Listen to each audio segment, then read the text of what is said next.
என் வழி, நீரே என் சத்தியம், நீரே என் வழி, நீரே என் சத்தியம், நீரே என் ஜீவன் நன்றோ. இயேசு கிறிஸ்துவின் நாமத்தில் உங்களை வாழ்த்துகின்றோம். நம்பிக்கையின் தேவனிடமிருந்து நம்பிக்கையின் வார்த்தைகளை தரும் ஆசீர்வாத நிகழ்ச்சி நம்பிக்கையின் குரல். You are watching and listening Voice of Hope. நீங்கள் பார்த்தும் கேட்டுக்கொண்டும் இருப்பது நம்பிக்கையின் குரல். வாருங்கள், தேவ ஆசீர்வாதத்தை பெற்றுக் கொள்ளுங்கள். இரட்சகமாகிய இயேசு கிறிஸ்துவின் நாமத்திலே உங்களை அன்போடு வாழ்த்தி இந்த மாதத்தின் தியான செய்திக்கு உங்களை அன்போடு அழைக்கின்றோம். அப்பா, நான் உம்மை பார்க்கிறேன், அன்பே நான் உம்மை துதிக்கிறேன். அப்பா, நான் உம்மை பார்க்கிறேன், அன்பே நான் உம்மை துதிக்கிறேன். இயேசு அப்பா, நான் உம்மை பார்க்கிறேன்.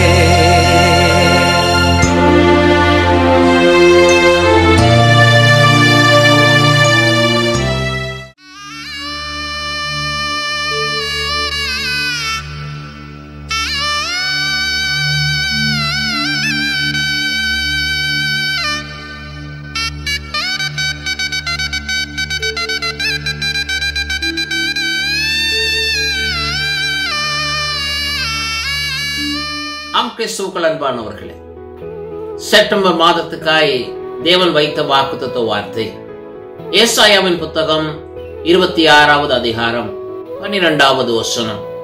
கர்த்தாவே, எங்களுக்கு சமாதானத்தை கட்டளையிடுவீர், எங்கள் கிரியைகளை எல்லாம் எங்களுக்காக நடத்தி வருகிறவர் நீரே என்று தேவன் இந்த வார்த்தையை நமக்கு வைத்திருக்கிறார். ஒரு அறிக்கை செய்கின்ற ஒரு மாதம்.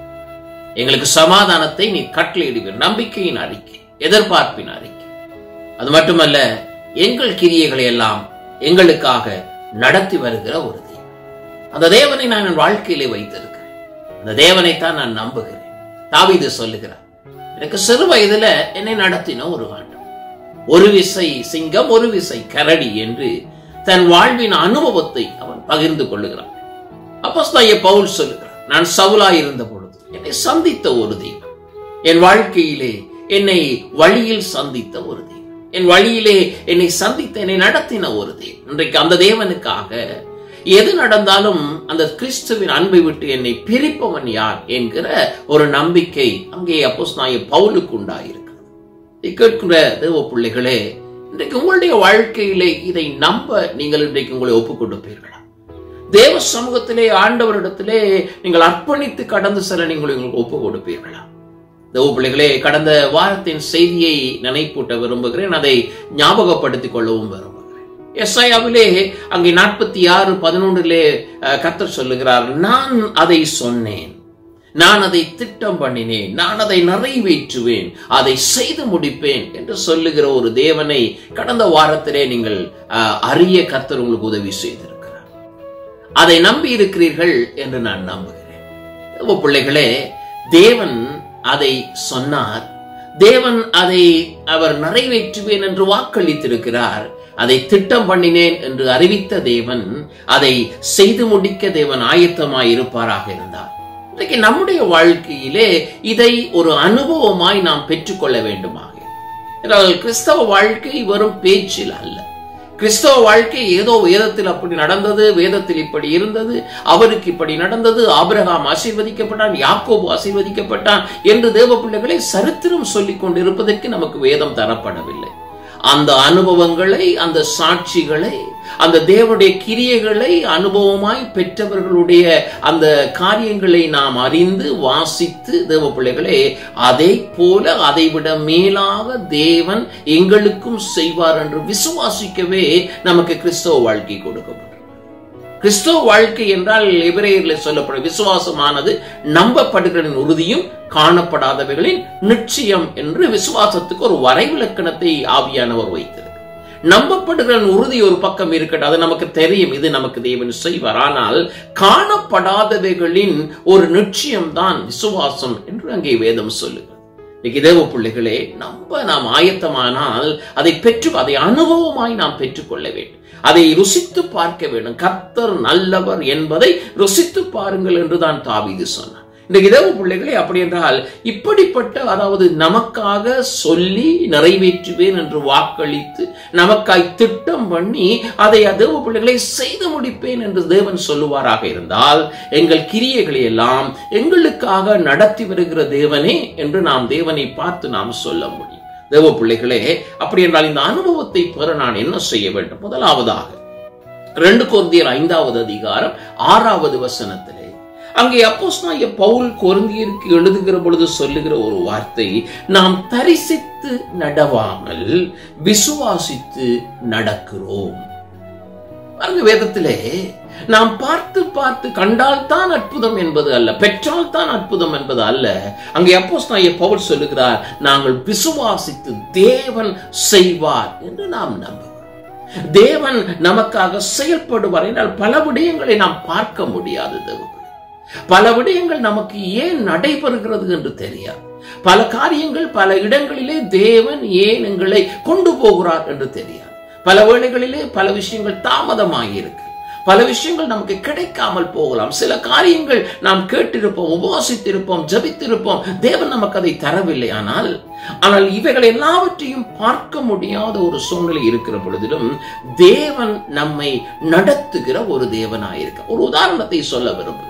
இதே அப்போஸ்தலனாகிய பவுல், அதாவது விசுவாசித்து நடக்கிறோம், தரிசித்து நடவாமல் விசுவாசித்து நடக்கிறோம் என்று சொல்லுகிற அப்போஸ்தலனாகிய பவுல், அங்கே அப்போஸ்தலர் 27வது 28வது அதிகாரங்களிலே அவருடைய வாழ்விலே ஒரு நெருக்கடியான ஒரு காலம், ஒரு கப்பல் பிரயாணம். அந்த கப்பல் பிரயாணத்திலே தைரியப்படுத்துகிற ஒரு தூதன், அங்கே உற்சாகப்படுத்துகிற ஒரு தூதன், அதன் மூலமாய் அங்கே இருக்கிறவர்களுக்கு ஆசீர்வாதமாய் வாழக்கூடிய ஒரு வாழ்க்கை. அதன் பின்பதாய் அவர்கள் எது தங்களுக்கு நன்மை தரும், பயன்படும், நம்மை கரை சேர்க்கும் என்று நினைத்தார்களோ அந்த கப்பல் அங்கே துண்டு துண்டாய் உடைந்து போனது. 27ஆம் அதிகாரத்துடைய கடைசி பகுதி சொல்லுகிறது, அங்கே அவர்கள் உடைந்த கப்பல் துண்டுகள் ஒவ்வொன்றையும் பிடித்து கொண்டு நீந்தி கொண்டு எல்லாரும் கரை சேர்ந்தார்கள். யாரும் அங்கே உயிர் இழக்கும்படியான அனுபவம் வரவில்லை. ஏனென்றால் வாக்குத்தத்தம் கொடுக்கப்பட்ட கப்பல் சேதமே அல்லாமல் பிராண சேதம் ஒன்றும் கிடையாது என்கிற ஒரு வாக்குத்தத்தம், அந்த வார்த்தை நிறைவேற்றுவேன் என்கிற ஒரு வார்த்தை கொடுக்கப்பட்டதனாலே அது அங்கே நிறைவேறுகிறது. ஆனா பாருங்க, எதிர்பாராத ஒரு காரியம் அங்கே நடைபெறும். அதாவது அப்போஸ்தலனாகிய பவுல் அந்த மெலித்தா தீவிலே இருக்கிறார்கள், குளிர் காய வேண்டும் என்று விரும்புகிறார்கள், நெருப்பை மூட்ட நினைக்கிறார்கள், விறகை அவன் எடுத்துக் கொள்கிறான். அங்கே ஒரு விரியன் பாம்பு அனல் உரைத்து அவனுடைய கையை கவ்விக்கொண்டது. ஆனாலும் அநேகர் பலவிதமாய் நினைத்த பொழுதிலும் சொன்ன பொழுதிலும் இவனுடைய மீது தேவகோபம் இன்னமும் இருக்கிறது என்று சொல்லி, இவன் ஒரு பாவி என்று சொல்லி அநேகர் நினைத்த பொழுதிலும் தேவ பிள்ளைகளே, அவன் அதை உதறி போட்டு அவன் ஒரு சேதமும் இல்லாமல் இருந்தான் என்று சொல்லி அங்கே பார்க்கிறோம். பிள்ளைகளே, இன்றைக்கு நாம் தரிசித்து நடவாமல் விசுவாசித்து நடக்கிறோம் என்றால் இப்படிப்பட்ட ஒரு நிலை வருகிற பொழுதிலும் நம்புங்கள், உங்களுக்காக காரியங்களை நடத்தி வருகிற ஒரு தேவன் இருக்கிறார். உங்களுடைய கிரியைகளில் எல்லாம் தேவ பிள்ளைகளே உங்களுக்காக நடத்தும்படி ஒரு தேவன் இருக்க. விரியன் பாம்பு அங்கே கையை கவ்விக்கொண்டதா, அது கவ்விக்கொள்ளட்டும், அதை உதறுகின்ற ஒரு பலத்தை தேவன் தருவார். ஆனால் சேதமாகாதபடி, அங்கே உயிர் அச்சேதம் வராதபடிக்கு, நீங்கள் கொல்லப்படாதபடிக்கு கர்த்தர் உங்களை காப்பாற்றுவார்.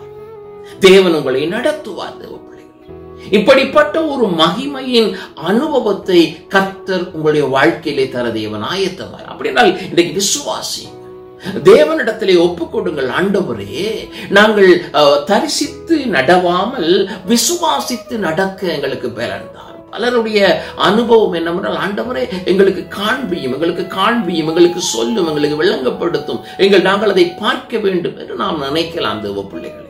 ஆனால் இன்றைக்கு கர்த்தருடைய தேவ பிள்ளைகளே, தேவன் சொல்லுகிறார், அவரை விசுவாசித்து நடக்கும்படி தேவன் அழைக்கிறார். அப்ப அப்போஸ்தலனாகிய பவுல் ஒருவேளை நினைச்சிருக்கலாம், இவங்க ஒரு பிரச்சனை மீண்டு வந்துட்டாண்டவரே, அப்படிப்பட்ட பிரச்சனையிலே உம்முடைய வல்லமையை கொண்டு நான் மற்றவர்களுக்கு ஆசீர்வாதமாய் இருக்கும்படி, நம்பிக்கையாய் இருக்கும்படி, கிறிஸ்து மேன்மையானவர் என்பது இருக்கும்படி என்னோடு அந்த ராத்திரியிலே பேசின தூதனானவர் என்று உம்மை நான் அறிவித்திருக்கிறேன். ஆகவே இதோடு கூட என்னுடைய வாழ்வில் இனி நன்மை வராதா என்று அவர் ஒருவேளை கேட்டிருக்கலாம். ஆனால் வேதம் சொல்லுகிறது, அந்த மெலித்தா தீவிலே கர்த்தர் இவனுக்காக காரியங்களை தேவன் செய்கிறதை அங்கே பார்க்கலாம். நீங்கள் 28ஆம் அதிகாரம் முழுவதையும் படித்து பாருங்கள். வேதம் சொல்லுகிறது, எந்த தீவு மக்கள் அவன் மீது இப்படிப்பட்ட ஒரு பயங்கரம் நடந்த பொழுது, அனலுரைத்து கடித்த பொழுது, விஷப்பாம்பு அவன் கையிலே தொங்கினதை பார்த்த பொழுது எவ்வளவு அவன் மீது வேறு விதமான எண்ணம் கொண்டார்களோ அதைவிட மேலாக அவனை அவர்கள் நேசிக்க ஆரம்பித்தார். அவர்களுக்கு, அந்த மெலித்தா தீவுக்கு அங்கே இருக்கிறவர்களுக்கு, தேவ பிள்ளைகளே, கர்த்தரை வெளிப்படுத்துகிறவனாய் அவன் அங்கே இருந்தான். வேதம் சொல்லுகிறது, இவன் அந்த இடத்துல எவ்வளவு நாள் இருக்க வேண்டும் என்று இவன் தீர்மானம் பண்ணவில்லை. என்றால் விரும்பி போன இடம் கிடையாது. அது அவன் ஒருவேளை ஆசைப்பட்டு போன இடம் கிடையாது. சில வேளையில நீங்க சொல்லலாம், தேவ பிள்ளைகள், இந்த வாழ்க்கை நான் விரும்பின வாழ்க்கை இல்லை. இந்த வாழ்க்கை ஏதோ ஒரு தற்செயலான ஒரு வாழ்க்கை. இந்த வாழ்க்கையிலே நான் எதிர்பார்த்தது போல ஒன்றுமில்லை. வறுமையான ஒரு மெலித்தா தீவு தான். அறியாத மக்கள், தெரியாத மக்கள், அப்படிப்பட்ட ஒரு தேசத்தில், அப்படிப்பட்ட சூழ்நிலையில், அப்படிப்பட்ட ஒரு சமூகத்துக்குள்ள, அப்படிப்பட்ட ஒரு குடும்பத்துக்குள்ள நீங்க இருக்கலாம் அந்த பிள்ளைகளை. ஆனால் ஒன்றை நம்புங்கள், நீங்க தனியாய் போகவில்லை. உங்களோடு நீங்கள் விசுவாசிப்பீர்களாக இருந்தால் உங்களோட நீங்கள் விசுவாசித்த உங்களை விசுவாசத்துக்குள் இருந்து உங்களை நடத்துகிற உங்கள் தேவன் உங்களோடு இருக்கிறார். அப்படிப்பட்ட ஒரு தீவில அவனுக்கு தேவையான எல்லாவற்றையும் கொடுத்தார்கள். அது மட்டுமல்ல, கப்பல் உடைஞ்சு போச்சு. அவர்கள் அடுத்த பிரயாணத்தை செய்வதற்கு அவர்களுக்கு எதுவும் கிடையாது. வேதம் சொல்கிறது, அவனுக்கு ஒரு கப்பல் கொடுக்கப்படுகிறது. அவனுக்கு பிரயாணத்துக்குரிய ஒரு அங்கே வழியை அவர்கள் உண்டாக்கி கொடுக்கிறார். பாருங்க, எப்படிப்பட்ட ஒரு கிரியை பாருங்க. ஆனா இந்த ரெண்டு இடத்துல பாருங்க, முதலாவது அவருடைய ஆரம்பம் எப்படி இருந்தது தெரியுமா? ஆரம்பம் நமக்கு விருப்பம் இல்லாத ஒரு ஆரம்பம். அந்த ஆரம்பம் நமக்கு பிடிக்காத ஒரு ஆரம்பம். நாம எதிர்பார்க்காத, நம்மை வேதனைப்படுத்துகிற, நம்மை கேவலப்படுத்துகிற, நம்ம அவமானப்படுத்து, மற்றவங்களை பார்த்து சிரிக்கக்கூடிய ஒரு நிலைக்கு கர்த்தர் கொண்டு வந்துட்டாரே அப்படின்ற ஒரு நிலையில தான் அங்கே அப்போஸ்தலனாகிய பவுல் மெலித்தா தீவில் இருந்தார். ஆனால் வேதம் சொல்லுகிறது, அவன் என்ன செய்தானா, தரிசித்து நடவாமல் விசுவாசித்து நடக்கிறோம் என்று சொன்னானே, அவன் விசுவாசித்து நடந்தான். எப்படி விசுவாசித்து நடந்தான்? விரியன் பாம்பு கைகளில் அனல் உரைத்து கவ்விக்கொண்ட பொழுது அதன் பயங்கரம் தெரியும், அதன் முடிவு தெரியும், அது என்ன செய்யும் என்று தெரியும், அதனால் வருகின்ற அவன் பாதிப்பு என்ன என்று அவனுக்கு தெரியும். ஆனால் அந்த வசனம் சொல்லுகிறது, தேவ பிள்ளைகளே, அப்போஸ்தலர் 28ஆம் அதிகாரம் 5வது வசனம் சொல்லுகிறது, அவன் அந்த பூச்சியை தீயிலே உதறி போட்டு ஒரு தீங்கும் அடையாதிருந்தான் என்று அங்கே பார்க்க. பிள்ளைகளே, விரியன் பாம்பு என்று சொல்லப்பட்டது. ஆனால் அதை விஷப்பூச்சியாய் ஜனங்கள் பார்த்தார்கள். இவன் பாருங்க, அவர்கள் சொல்லுகிறார்கள் 4வது வசனத்திலே, அந்த அந்நியராகிய அந்த தீவார் அந்த காரியத்தை கண்ட பொழுது. அப்படிப்பட்ட ஒரு நிலையிலே நீங்கள் இருக்கிறீர்களா? உங்களை அறியாதவங்க, உங்களை தெரியாதவங்க, உங்களுக்கு தேவபிள்ளை அறிமுகம் இல்லாதவர்கள் நடுவிலே எப்படியாவது நன்றாய் இருந்து விடலாம் என்று நினைத்த பொழுது ஒரு தேவையற்ற காரியம் உங்கள் வாழ்க்கையிலே நடந்திருக்கிறதா? வேதம் சொல்லுகிறது, அப்படிப்பட்ட ஒரு நிலையிலும் அந்த 5வது வசனத்திலே அந்த பூச்சியை தீயிலே உதறி போட்டு ஒரு தீங்கும் அடையாதிருந்தான் என்று அங்கே வாசிக்கும். இதை கேட்டுக்கொண்டிருக்கிற சகோதரனே, சகோதரி, இன்றைக்கு நம்ம தரிசித்து நடவாமல் விசுவாசித்து நடக்கும்படி இன்றைக்கு நீங்கள் உங்களை முழுவதுமாய் அர்ப்பணிப்பீர்களாக இருந்தால் உங்களுடைய வாழ்க்கையிலே தேவன் இப்படிப்பட்ட ஒரு அறியாத, நீங்கள் எதிர்பாராத ஒரு சூழ்நிலையிலும் கர்த்தர் உங்களை ஆச்சரியமாய் நடத்தும்படி தேவன் ஆயத்தமாயிருக்கிறார். பாருங்க, அது அனுபவம் இல்லாத, ஒரு அறிமுகம் இல்லாத ஒரு இடத்திலே சென்ற பொழுது அங்கே பார்க்கிறோம் 7வது வசனத்திலே, தீவுக்கு முதலாளியாகிய புபிலியு என்னும் பெயர் கொண்ட நிலங்கள் அந்த இடத்துக்கு சமீபமாய் இருந்தது. அவனங்களை ஏற்றுக்கொண்டு 3 நாள் பட்சமாய் விசாரித்தான். 3 நாள் பட்சமாய் விசாரித்தான். ஐயா, ஆரம்பம் பயங்கரம் தான். ஆனால் அதன் பின்பதாய் கர்த்தரை விசுவாசித்து நடந்த பொழுது கர்த்தரை விசுவாசித்து தேவனை வெளிப்படுத்தின பொழுது அவனுடைய வாழ்விலே சம்பவங்கள் அங்கே எதிர்மறையாய், அதாவது தலைகீழாய் அங்கே மாறுகிறதை அங்கே எல்லாவற்றையும் தேவன் அங்கே மாற்றுகிறதை 10வது வசனம், அவர்கள் எங்களுக்கு அநேக மரியாதை செய்து நாங்கள் கப்பல் ஏறி போகிற பொழுது எங்களுக்கு தேவையானவைகளை ஏற்றினார்கள். இந்த சம்பவத்தை பலமுறை நான் தியானம் பண்ணி இருக்கிறேன், செய்தி வாயிலாக உங்களோடு பகிர்ந்திருக்கிறேன். ஆனால் இந்த வார்த்தை, இந்த சம்பவம் மீண்டும் மீண்டும் என் இருதயத்தை தொடுவதற்கு காரணம், தேவ பிள்ளைகளே, நாம் விசுவாசித்து நடக்கிற பொழுது எங்களுக்காக நடத்தி வருகிற ஒரு தேவன் இருக்கு. அப்ப இந்த அனுபவத்தை பெற்றுக்கொள்ள வேண்டுமாக இருந்தால், அருமை சகோதரனே சகோதரியை, இன்றைக்கு நாம் எல்லா நிலையிலும் கர்த்தரை நம்பி எங்களுக்காக நடத்தி வருகிற தேவன் எங்களுக்கு இருக்கிறார் என்று சொல்லுவோம். அப்பொழுது கர்த்தர் ஆச்சரியங்களை நம் வாழ்க்கையிலே நடத்தி தேவன் நம்மை நடத்துவார். இன்றைக்கு விசுவாசியுங்கள், நம்புங்கள். செல்கிற இடங்களிலே தேவ பிள்ளைகளை கர்த்தருடைய பிள்ளையாய் நில்லுங்கள், கர்த்தருடைய சாட்சியாய் நில்லுங்கள். தேவனை எந்த இடத்திலும் தேவ பிள்ளைகளை இழந்து விட்டதை போல உங்கள் வாழ்க்கை இருக்க வேண்டாம். சமாளித்து நிற்கிற வாழ்க்கை நமக்கு இருக்க வேண்டாம். ஏதோ அந்த இடத்திலே அந்த சூழ்நிலைக்கு ஏற்றபடி, அங்கே நிற்கிற மனிதர்களுக்கு ஏற்றபடி, அங்கே இருக்கிற ஆட்களுக்கு ஏற்றபடி நம்முடைய வாழ்வையோ விசுவாசத்தையோ மாற்றிக்கொண்டு நாம் இருக்க வேண்டாம். கர்த்தரிடத்தில் ஒப்பு கொடுத்து தேவனை முழுவதுமாய் நம்பி நீங்கள் அர்ப்பணித்து விசுவாசித்து நிற்பீர்களாக இருந்தால், தொங்குகிற விஷப்பூச்சியை உதறி போட்டு எந்த தீங்கும் அடையாமல் நீங்கள் இருக்க முடியும். அங்கே வேதம் சொல்லுகிறது, ஒரு சேதமும் அவனுக்கு வராததை அந்த ஜனங்கள் கண்ட பொழுது இவன் தேவனுடையவன் என்பதை அவர்கள் உணர்ந்தார். கர்த்தர் அப்படி உங்களை நடத்துவார். விசுவாசிப்போம். தேவன் உங்கள் வாழ்க்கையிலே தேவன் கிரியை செய்வார். ஜெபிப்போமா? அன்பின் பரலோக தகப்பனே, உம்முடைய பிள்ளைகளுக்காய் நாங்கள் ஜெபிக்கிறோம். இந்த இடத்திலும் கர்த்தாவே, உம்முடைய வல்லமையின் கிரியை உம்முடைய பிள்ளைகளுடைய வாழ்க்கையிலே நிறைவேறும்படியா நாங்கள் ஜெபிக்கிறோம். ஆண்டவரே, தரிசித்து நடவாமல் விசுவாசித்து நடக்கும்படி தங்களை அர்ப்பணிக்கிற தேவ பிள்ளைகளை இந்த நாளில அறிமுகம் இல்லாத, பழக்கம் இல்லாத இடங்களிலே ஆண்டவரே உம்முடைய பிள்ளைகள் நிறுத்தப்பட்டு இருப்பார்களாக இருந்தால், அந்த இடத்துல தேவன் அவர்களுக்கு துணையாய் இருப்பார்.